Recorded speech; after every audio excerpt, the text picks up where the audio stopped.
Hello and welcome back to the Diabetes Desk by Charity Wanyani.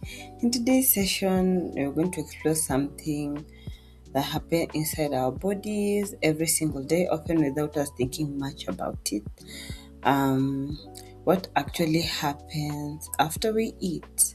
So we're going to look at understanding the metabolic journey after eating. So many of us have heard terms such as blood sugar spikes, insulin resistance, glucose control, and sugar crashes. But few of us truly understand the metabolic journey that begins from the first bite of the meal to the end of the digestion process. So I feel like understanding this process is important because it helps us understand and explain why blood sugar rises after we eat, why our energy changes throughout the day, how long term metabolic conditions such as prediabetes, type 2 diabetes gradually develop. And this session is about understanding the body beyond food, growth, and beyond that fear. So please stay tuned. Remember to subscribe, but let's get to 50 subscribers. I really appreciate you guys so much. We're going to look at why this conversation matters. Most conversation around blood sugar focuses on what people should or should not eat. But blood sugar regulation is much more complex than that. Every meal triggers a coordinated response involving digestive system, the pancreas, the liver, the muscles, the tissue, the hormones, and even our brain. So this process is happening constantly throughout our lives, and when body struggles to regulate glucose, over time metabolic dysfunction begins to develop. So understanding these processes allow us to think about prevention earlier and more clearly. I hope you've understood why this is important, and please stay tuned and stay till the end. I really appreciate you guys so much. So I want to look at food being more than just calories. One of the biggest misconceptions in nutrition is that food is only about calories. But for me, food is about information.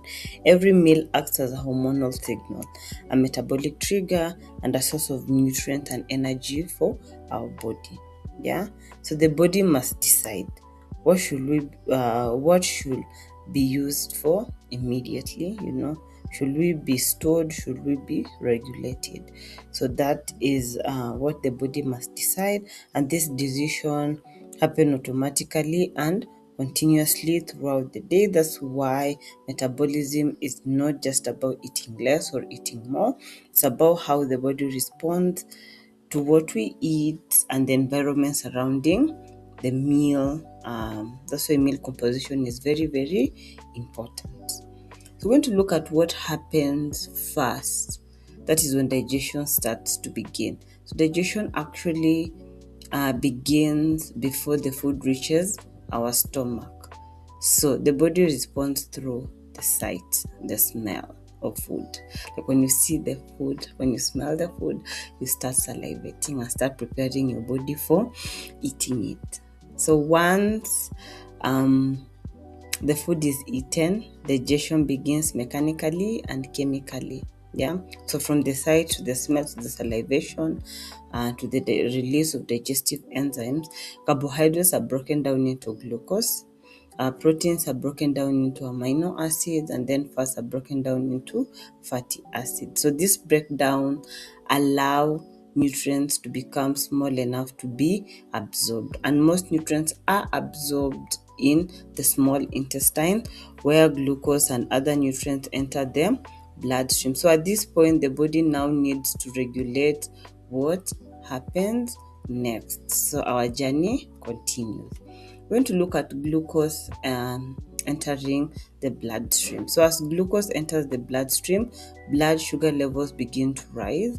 So the rise is completely normal after eating, so don't be stressed about it. So however, the extent of the rise depends on several factors, such as the type of carbohydrates eaten, the portion size, the fiber content of the food, the meal composition, and the speed of digestion. So for example, refined carbohydrates are generally digested and absorbed more quickly. Yeah, this can lead to a faster and a larger increase in blood glucose levels. Yeah, so meal containing fiber, proteins, healthy fats are often digested more gradually, um, and we have a more gradual glucose response. So this is one of the reasons that I said meal composition really matters. Insulin as the blood glucose regulator.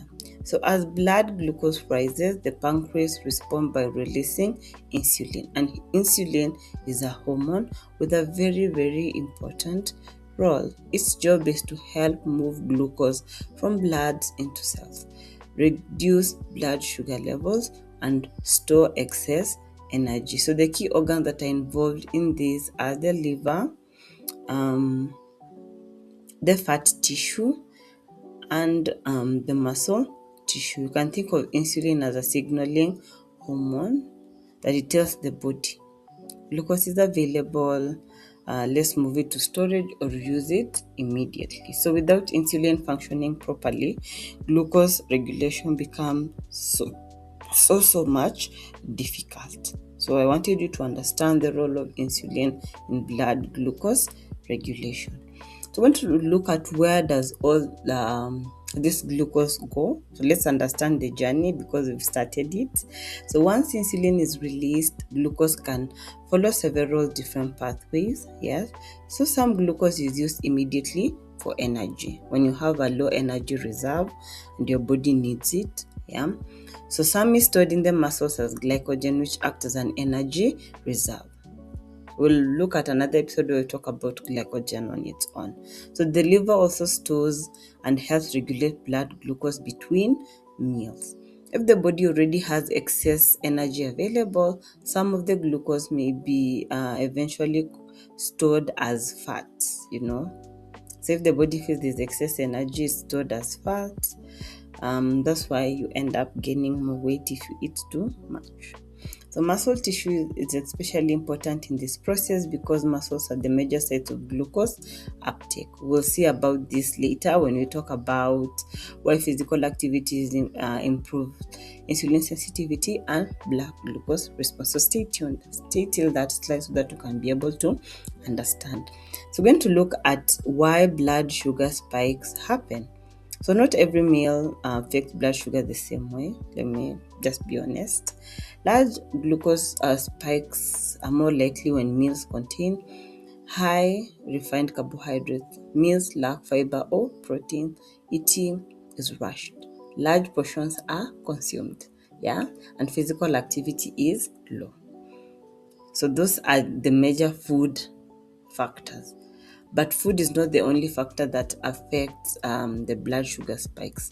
So we have sleep quality, stress, physical activity, and prolonged sitting. That is why 2 days with similar meals may still produce different energy levels and blood glucose response. So blood sugar regulation reflects the overall metabolic state of your body. So if today you eat ugali skuma meat and tomorrow you eat ugali skuma meat, it's going to give you different outcomes when it comes to your energy and blood glucose response, depending on those factors like your sleep quality, your stress, your prolonged sitting or physical activity level.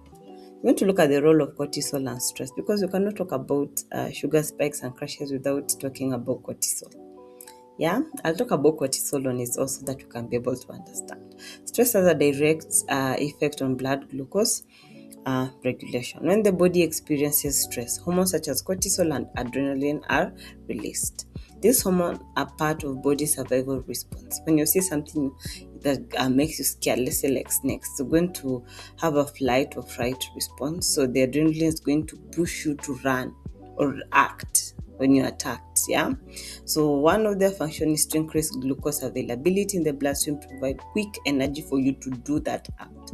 So in short term, the situation response is very helpful. When someone is mugging you, you run. Yeah, but chronic stress can contribute to elevated blood glucose level, increased cravings, worsening insulin resistance. That is why blood sugar is influenced by more than just food choices. The body's hormonal environment matters too. We're going to talk about hormones because hormones is such a big world, untapped, and I don't feel like we understand that. Yeah. We're going to look at why two different people respond differently to the same meal. Yeah, so one of the most fascinating areas in metabolic health is that two people can eat the same meal and experience different glucose response. Me and you, we can eat the same, let's say, avocado mixed with eggs and kachumbari, yeah, guacamole, but will have different glucose response. Several factors that influence this include insulin sensitivity, our muscle masses, and our visceral fat level. I might have a higher visceral fat level than you, so it's going to affect how insulin is going to be used to respond to glucose. Yeah. So this means blood sugar regulation is highly individualized. Yeah. So remember the sleep quality to stress level, meal planning, metabolic health data. Yeah. So this explains why personalized prevention strategies are becoming increasingly important in metabolic health research. That's why when a nutritionist creates a customized meal plan or a customized coaching plan for you, do not be sharing with other people because that was made for you per what I've talked about. And you're two different people, even if you came from the same place. Let me just say that you have different metabolism, you have different hormonal environment, you have different lifestyle habits. So just remember that. We're going to look at what happened in insulin resistance. So insulin resistance, the body cells become less responsive to insulin. As a result, the pancreas needs to produce more insulin to achieve the same effect. At first, the body compensates successfully, yeah, but over time, insulin levels remain chronically elevated, glucose stays in the bloodstream longer, and metabolic strain increases. So, this process often develops gradually and over many years before type 2 diabetes is diagnosed. That's why insulin resistance is often described as a silent process. Even us in our early 30s, we might think we are okay, but insulin resistant motion has already started if you don't take care of yourself. So, over time, by the time you get to your 40s, 50s, you're told you have type 2, and you're shocked where it came from. This is where it came from. We're going to look at now the most important slide, the importance of movement after meals. So, one of the simplest but most effective ways to support your blood glucose is movement after meals. This is something that is really big in the research area. Muscles use glucose for energy. I told you guys it's the largest glucose uptake. Yeah. So when we move after eating, muscles help remove glucose from your bloodstream more effectively. Yeah. Even slight exercise can make a difference. So, for example, walking, stretching, or reducing prolonged sitting after meals. So this reminds us that glucose regulation is not only about food, also movement plays a major role when it comes to that. Just try in a week, tell yourself, after I've eaten, I'll wait 15 and then I go and take a walk and then you come back. After 1 week, you'll see a huge difference. And if you make it a habit, you'll see a much needed improvement. We're going to look at this what supports blood glucose regulation better. So healthy blood sugar regulation is influenced by pattern of repeated consistency over time. So supportive habits such as balanced meals, adequate fiber intake, regular physical activity, sufficient sleep, stress management, consistent meal timing, and reduced physical sedentary behavior may help promote healthy glucose regulation. Metabolic health is not built through perfection. It's shaped gradually through these repeated patterns. As we end this episode, I want you to go with this reflection. Just know every meal triggers a metabolic conversation inside your body. Blood sugar regulation involves all this: your hormones, movement, stress, sleep, daily routine, metabolic health status. Yeah. So understanding what happens after you eat helps us move beyond oversimplified conversation from sugar and calories, and it allows us to really think more deeply about prevention and long-term awareness, because when people understand what is happening inside their body, we're equipped to make better informed decision when it comes to our health. So thank you for the part of this conversation by watching this episode till the end. And thank you so much for tuning in. I've enjoyed recording this session. So if you found this conversation very helpful, please subscribe. I invite you to subscribe and share, comment your thoughts on today's episode.